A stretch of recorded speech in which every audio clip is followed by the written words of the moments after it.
Republican Federation of Texas, stepping in for Richard Morgan. Henry, in your experience through the things that you've done, what are the main messages that you have encountered resonate them better among the communities that you work with? The messages that resonate the best? Yeah, that bring people over.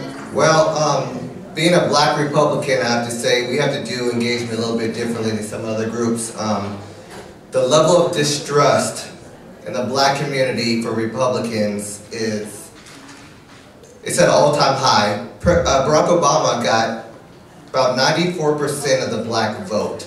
So when you think about that, and you couple that with the fact that blacks vote at a higher percentage than any other ethnic group, then you'll see that black engagement is really not a choice. It's about survival, or we'll never win the political presidency. So as for messages, I mean, one message, first thing we have to do is we have to go to the communities like people are saying, but we have to stay there.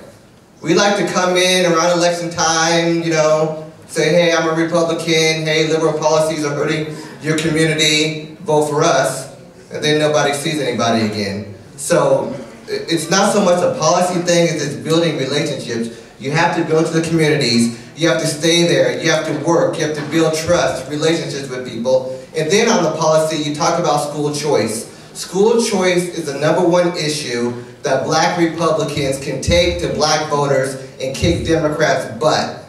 We can absolutely say to black voters that the black politicians do not care about your children being in failing schools as much as they care about touting the line for the liberal unions. So if we take that issue and we actually go into the communities and we stay there, then we'll see more black people going Republican.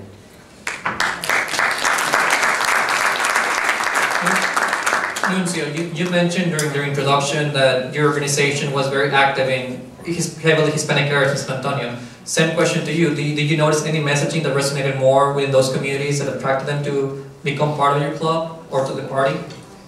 I'm going to concur with Henry in that it's not a matter of messaging, it's not a matter of outreach, it's a matter of being there.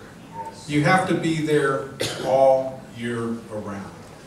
A couple of examples I can point out in the last few years.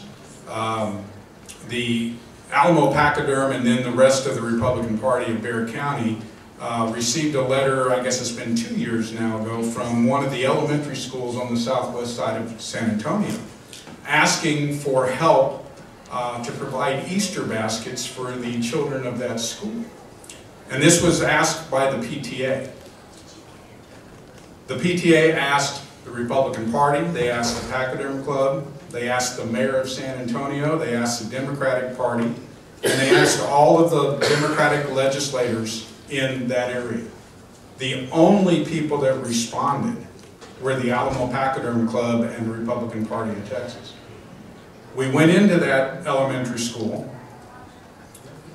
By the time all was said and done, without spending a lot of time into detail, the principal of that school was very apathetic and couldn't believe that the Republicans would even reach out and help. Within 3 weeks, we raised almost $3,000, went to that school, did an Easter egg hunt. Each child in that whole elementary school left that day with an Easter egg basket for their family, completely full. The next fall, we came back with school supplies for that school. The point is, it wasn't a one-time thing, it wasn't right before an election, it was a response to a request, and we became part of that community. And we're still helping that elementary school as the Republican Party. That's the other thing that is very, very important. Especially in San Antonio, it's hard to have the initial conversation. When they hear there's an R, they don't even want to talk to you. However, some of the folks that have taken the attitude that they'll go in not as Republicans, they'll just go in as the nice people that we are, help out the community. The problem with that is the people appreciate the help. They never learn it was the Republican Party and their values that helped them out. So it defeats the purpose in the long run. It's harder to get in as the Republican Party, but you still have to go in as the Republican Party and win their trust, build the relationship, and stay there the whole time. That's what will build it over time. What people in San Antonio fail to understand is that the Democratic Party of today is not the Democratic Party of their parents. And when you make them realize that by talking about values, one at a time, they realize, as Susana Martinez did out in New Mexico, a lifelong Democrat that had a long discussion with a Republican one night and actually found out she was a Republican and is now the governor of that state. The same thing happens one at a time if we go in and be part of the community.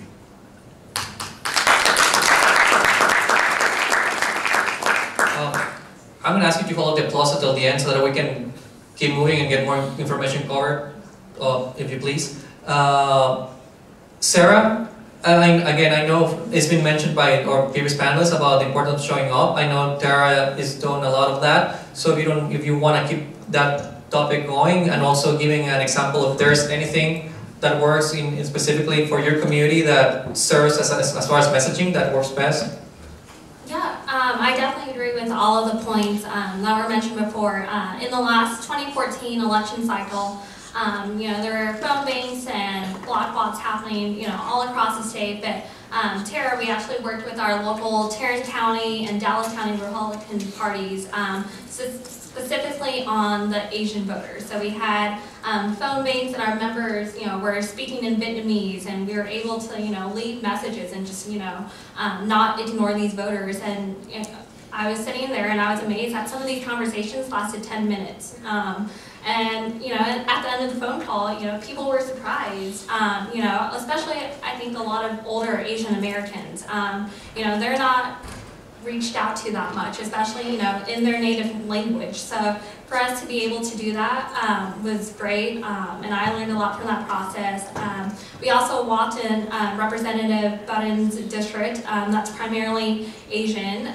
We walked in those specific highest swing districts that were Asian, and we were able to target those voters and speak to them in their native language.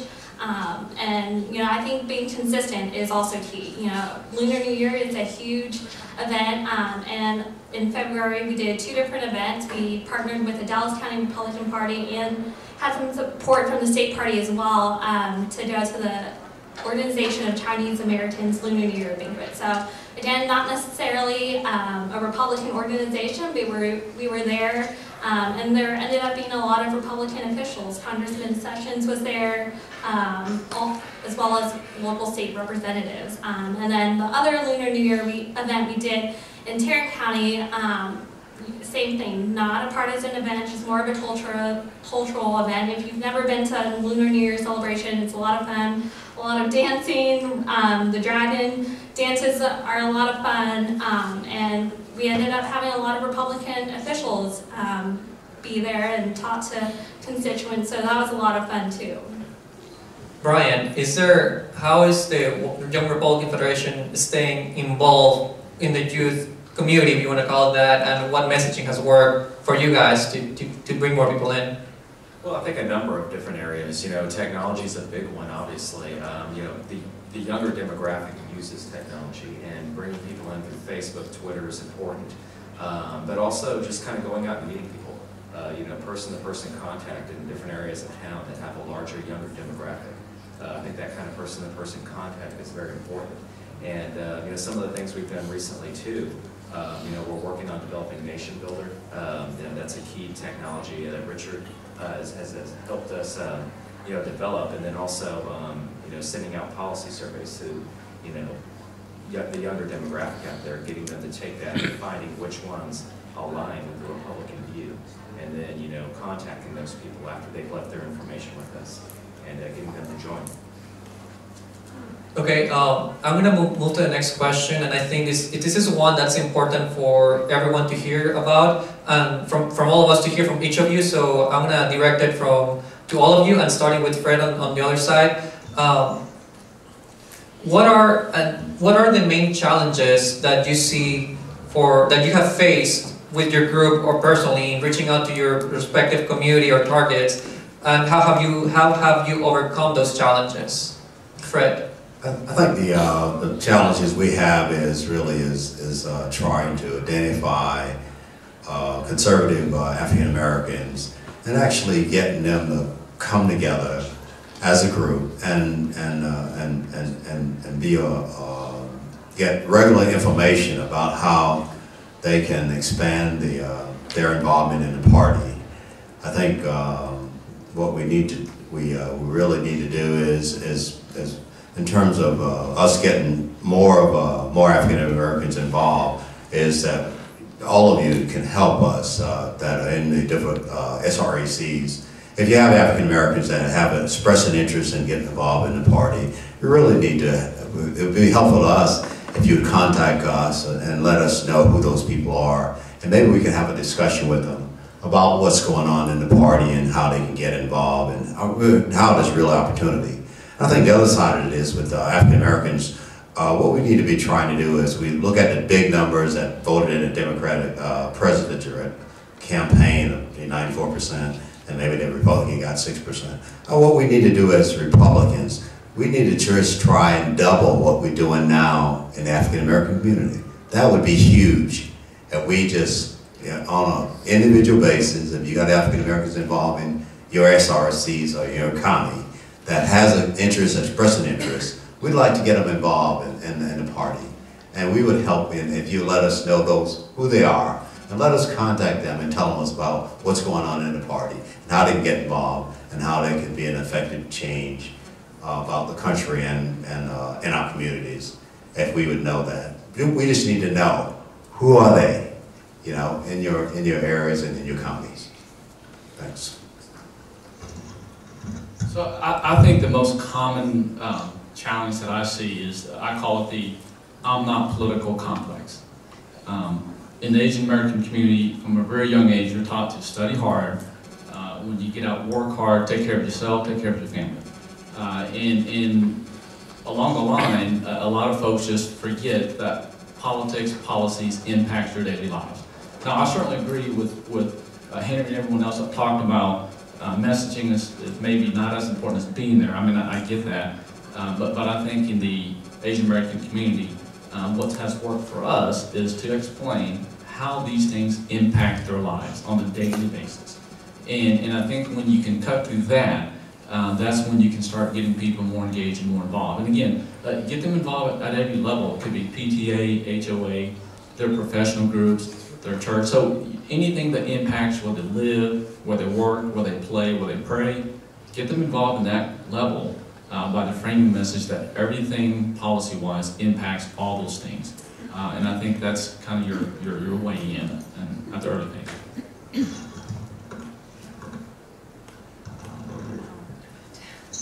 I agree with Steve. I think one of my biggest challenges personally with the Asian American demographic is that I'm not as fluent as some of my board members, but I think having bilingual materials is important though. A lot of older Asian Americans I speak to, they want to get their kids involved. Who I can probably talk to better than Steve can relate to. So I think. Always being prepared. Senator Tornin did great this last election. He had Vietnamese materials, and we were able to hand those out, and those resonated well with other people more than the conversation. So I think, being able to connect to people in their native language, as I mentioned before, is crucial.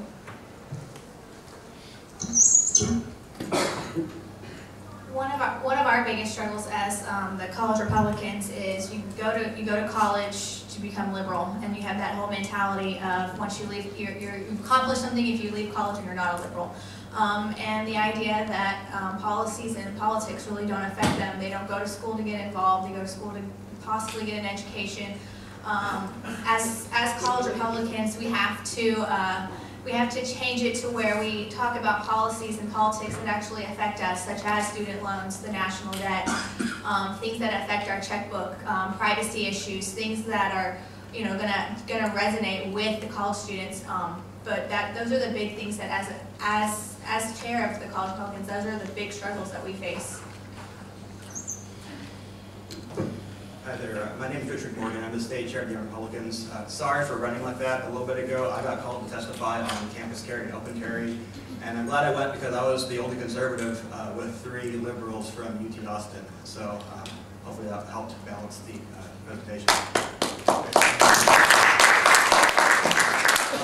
In terms of outreach, you know, I think all people have the same goals, really across the board, regardless of age or any other factor. People want to be involved so they can make a difference. They have ideas, they want to be heard, they want the chance to know that they're being listened to and that people care. And so one way we've done that is with our policy survey. We actually just completed a statewide survey of our members. We received over 650 responses from young people under age 40. And so based on those questions, we have a lot better idea now which specific issues people care about this way versus that way. It's just a great tool for us to engage our members, you know, hear what they care about, and now we can follow up with them and get them engaged on legislative day and other things like that. And so I would just say that across the board, the reason people get involved is because they have ideas, they care about things, and they want to have the chance to be heard.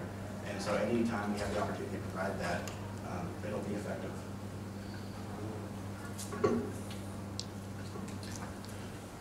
The 2 biggest challenges that I face at the county level have actually been the, what I would say would be the old guard. They don't understand. You know, and 20 years ago, we just rallied around, we went to the churches and we talked to each other and we won. Why can't we continue to do that? And so it's getting them to understand, particularly in my county, the different demographics and the fact that if they don't change, we will not be able to elect Republicans. And so that's been a real difficult challenge that we're still facing. It's not over. And then the other one is actually the elected officials. In the Asian community, what I've found is you don't have to give all kinds of money. You just have to show up. And if your elected officials show up at their events, that's huge. If they bring a proclamation, that's even better. They want you to be there. You know, it's been said time and time again that being there is the biggest part of it. And that's been difficult for us to get the elected officials to understand. We need them out there. So those are the 2 biggest challenges, and we're still working on both of them. The greatest challenge for what I do with this Hispanic engagement and outreach, I think it's self-inflicted as a party, and I know many party leaders are here, and you know, we debate at the convention, and I'm always a straight shooter, and I will tell you how it is, because I was called in to work on Herman Cain's campaign when he said, electrify the border fence. We came as a cleanup crew. The truth is, we are very effective when it comes to Hispanic outreach. There's a gentleman in California named Andy Vidak who won in a +26 Democrat district Senate. This is +26. This guy, all he did was go out, speak a little Spanish, make some menudo, and talk in a pro-immigration manner. And he won in a +26 Democrat district. Steve Pierce out in New Mexico on the border, same thing, immigration. In our district, I know Chris McDonald's here from SD6, we had a battleground race in Houston. I had the pleasure of serving as strategist and campaign manager. This is Pasadena, Texas. This is where the old Acorns at. They put all their money in there. This is TOPS, SCIU Union, Planned Parenthood Action.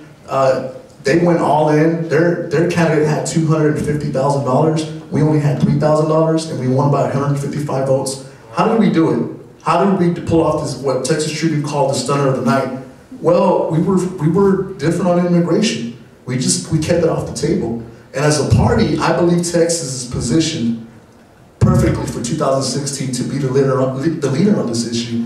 I asked my party leaders here, everybody here representing all Republicans across the state, we need to have a debate. We need to come with the solution. We need to put all our cards on the table and really hammer it out. It's a very emotional issue, I understand, But there are conservative ways of having this issue. We got to look at Milton Friedman, Reagan, and we got to look at Hayek and those guys, not some of the other guys from states that really have nothing to say on immigration. Iowa, Alabama, and some of these other states control the narrative in the Spanish media, and they don't have the issue that we have here in Texas. They don't have the cultural experience. We have to take leadership on this issue. This issue is what's going to determine 2016, and if we get the presidency or not. New Mexico, Nevada, Colorado, Florida, battleground states, some of them, again, they've been determined in the last 8 years simply by the Hispanic community. It's a serious issue, and that's the challenge.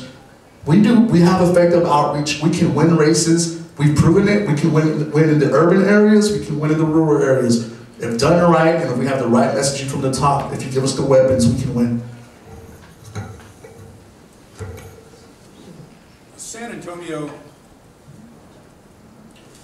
San Antonio's biggest challenge is the message and communication of who we are. We are faced with conservatives are in the minority. We have 80% of our elected city officials and 80% of our elected county officials are all not just Democrats, they're liberal Democrats. The newspaper is as liberal as they come. Our biggest single challenge is to embrace that and still continue to define ourselves. The problem that we've had in the last 10 to 15 years in San Antonio, in my humble opinion, is that we have given up on defining ourselves. We won't give interviews to the newspaper. We won't talk to the radio stations. We won't talk to the TV reporters because they're going to just twist our words, is what I'm always told. The problem with that is you now give them the license to define you the way they want to define you. You can't even call them out on it because they haven't misquoted you because you wouldn't give them a quote. So that's the single largest challenge we have. And it doesn't matter which minority you're talking about, whether it's Hispanic, whether it's black, whether it's the Oriental. We have all of those segments in Bexar County. That being the biggest challenge, the second challenge that we have, and we've done it a couple of times and we need to continue to work at it in our party structure, we have got to bring the leaders of those segments together on a regular basis and talk about what's going on and how do we define the Republican and the conservative values to the city.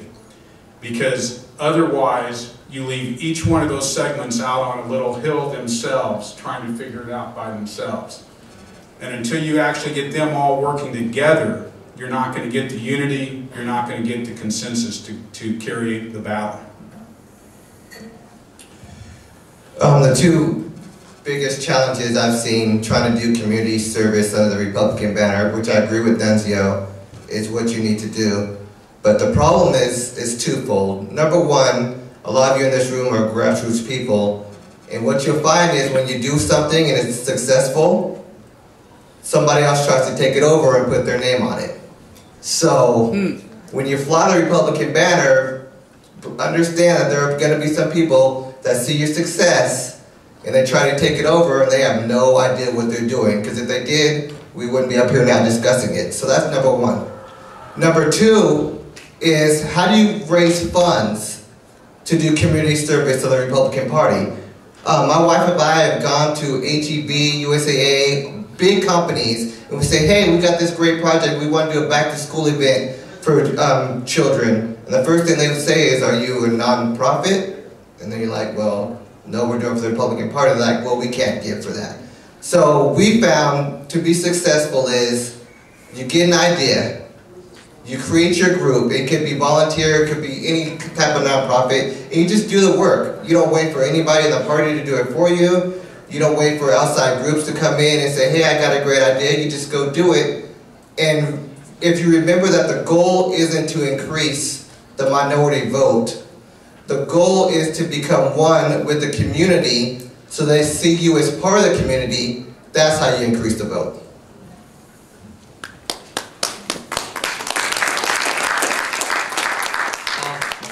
I think we have time for a couple of questions. Any questions from the audience? Any questions? Yes, David. Yes. A couple times you mentioned reaching out and being in the community and the importance of that. And I was wondering if you could just elaborate a little bit more. You talked about helping them sign up for charter schools, that sort of thing, but any other ideas that might be to reach out in that way? We just moved our headquarters. We moved to middle of Rosenberg. Rosenberg is 63% Hispanic. We're going to be starting English as a second language classes. We're going to be doing some financial planning classes. We've got some immigration attorneys who have volunteered to come in and pro bono do some consulting. What we're going to try to do is to be a resource to the community. That's the type of thing I think we're all talking about but we're going to do that at the Republican headquarters. So when they come in, they know where they're coming. This isn't a matter of some secret surreptitious group. They're coming to the Republican Party to learn English or to get that help with financial planning.